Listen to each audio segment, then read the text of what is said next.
saat itu terjadi. Ulun bersedia menerima ilmuku yang ini dengan segala konsekuensinya. Selamat datang kembali di channel analisis film favorit Anda. Hari ini, kita akan membedah sebuah proyek horor yang menjanjikan kedalaman kultural yang jarang kita temui. Kuyang, 2026.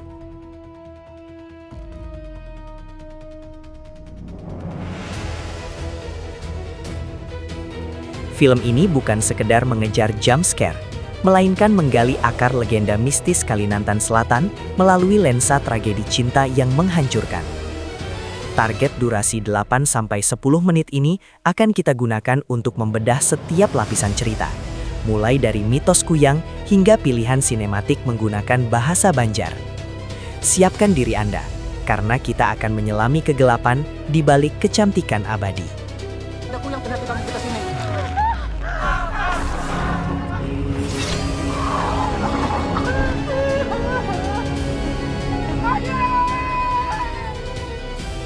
Inti dari film ini adalah legenda Kuyang.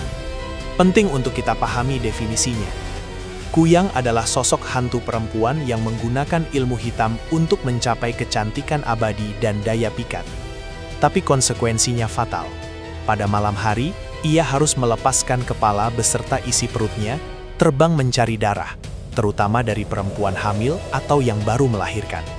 Ini adalah entitas yang haus darah. Namun motif awalnya berakar pada keinginan manusiawi. Analisis mendalam menunjukkan bahwa legenda Kuyang adalah refleksi dari ketakutan masyarakat terhadap penyalahgunaan kekuatan kosmik demi kepentingan pribadi.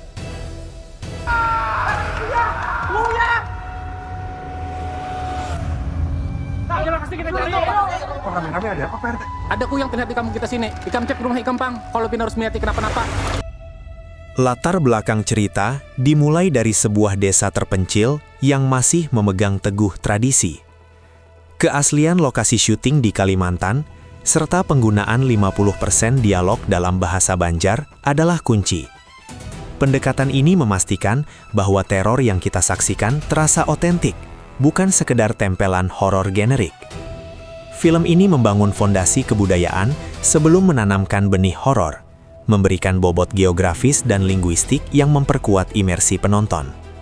Kita tidak hanya melihat horor, kita merasakan atmosfer Kalimantan Selatan. Kisah dimulai dengan romansa yang sederhana namun intens antara Rusmiati, gadis desa yang polos, dan Badri, pria kaya yang langsung terpikat. Ini adalah narasi cinta beda kasta yang cepat berkembang. Cinta ini seharusnya menjadi penyelamat Rusmiati, namun justru menjadi pemicu malapetaka. Kepergian Ibu Badri mempercepat pernikahan mereka, namun juga menghilangkan penyangga yang mungkin bisa melindungi Rusmiati dari badai yang akan datang. Dalam masyarakat tradisional, pernikahan ini sudah membawa beban ekspektasi yang tinggi.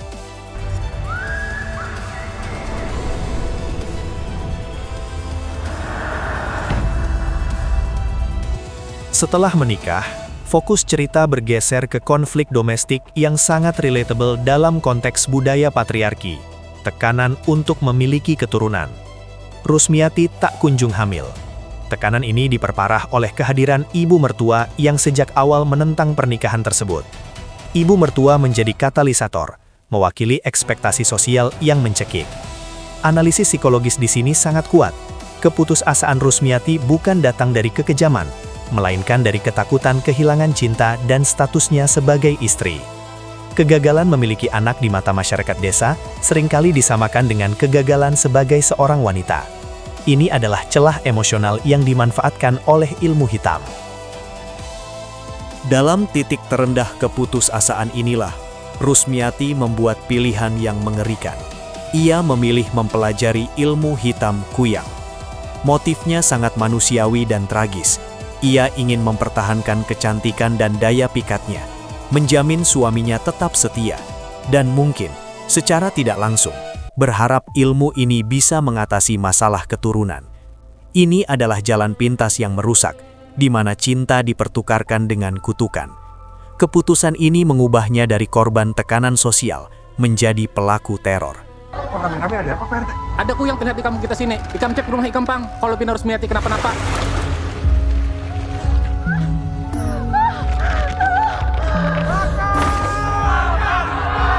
Ini adalah momen krusial dalam alur cerita, transisi dari melodrama menjadi horor murni, didorong oleh keputusasaan yang ekstrim.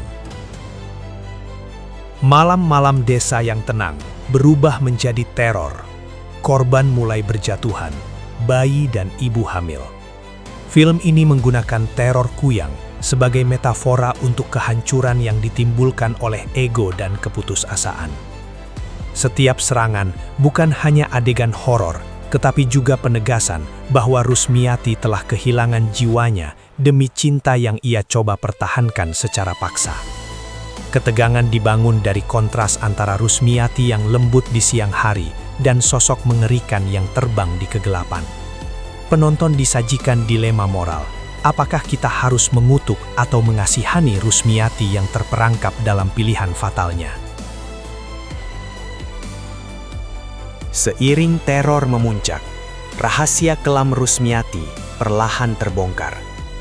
Disinilah konflik emosional Badri mencapai puncaknya. Badri harus menghadapi realitas bahwa wanita yang ia cintai telah berubah menjadi monster yang meneror desanya. Ini adalah tragedi klasik, mengingatkan pada kisah Romeo dan Juliet versi horor. Bagaimana seseorang memilih antara cinta yang tak bersyarat dan tugas moral untuk melindungi komunitasnya. Pilihan Badri bukan hanya menyelamatkan desa, tapi juga menyelamatkan sisa kemanusiaan Rusmiati, atau melepaskannya sepenuhnya. Konflik batin Rio Dewanto sebagai Badri akan menjadi jangkar emosional film ini. Menunggu ikan bisi anak mungkin untuk saat ini sulit terus. Jalan satu-satunya, Badri harus babini lagi. Jajaran pemain adalah perpaduan strategis. Kehadiran aktor nasional sekelas Rio Dewanto dan Oci Rosdiana memberikan daya tarik komersial yang dibutuhkan. Rio Dewanto harus membawa beban emosional Badri yang terperangkap antara cinta dan tugas. Sementara itu, keterlibatan talenta lokal seperti Putri Intan Kasela dan Ananda George sangat penting. Putri Intan khususnya, sebagai Rusmiati, harus mampu memerankan transisi dari kepolosan total menjadi kegelapan total, menjaga autentisitas logat dan gerak tubuh khas Kalimantan. Keberhasilan film ini akan sangat bergantung pada seberapa meyakinkan Putri Intan memerankan tragedi Rusmiati. Secara sinematik, Kuyang menjanjikan perpaduan antara legenda lokal dan teknik modern. Ini bukan lagi horor yang mengandalkan tata rias murahan, melainkan atmosfer yang dibangun dari lanskap Kalimantan yang eksotis sekaligus misterius. Kita berharap Johansyah Jumberan mampu memanfaatkan elemen air dan hutan yang dominan di Kalimantan untuk menciptakan rasa isolasi dan ketidakberdayaan yang mendalam. Penggunaan sinematografi modern diharapkan mampu mengangkat legenda ini ke standar internasional tanpa menghilangkan esensi lokalnya. Sebagai penutup analisis alur cerita mendalam ini, Kuyang adalah studi kasus tentang bagaimana horor dapat berfungsi sebagai kritik sosial.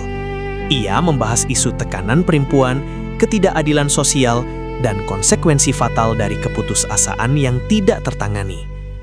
Dengan rilis pada 29 Januari 2026, film ini menjadi upaya penting untuk membawa kekayaan cerita rakyat Kalimantan Selatan ke panggung nasional dan internasional, membuktikan bahwa horor Indonesia adalah yang paling kaya di dunia.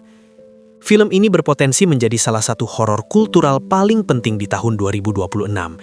Bagaimana menurut Anda? Apakah film Kuyang akan menjadi horor kultural terbaik tahun 2026? Tuliskan prediksi dan analisis Anda di kolom komentar di bawah.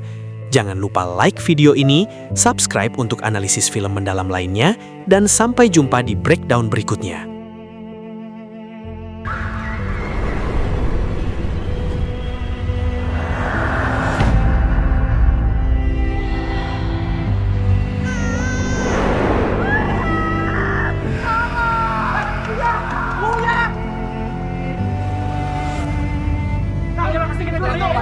Rame-rame ada apa, Pak RT? Ada kuyang pindah di kampung kita sini. Ikam cek ke rumah Ikam Pang. Kalau Pina Rusmiati kenapa-napa.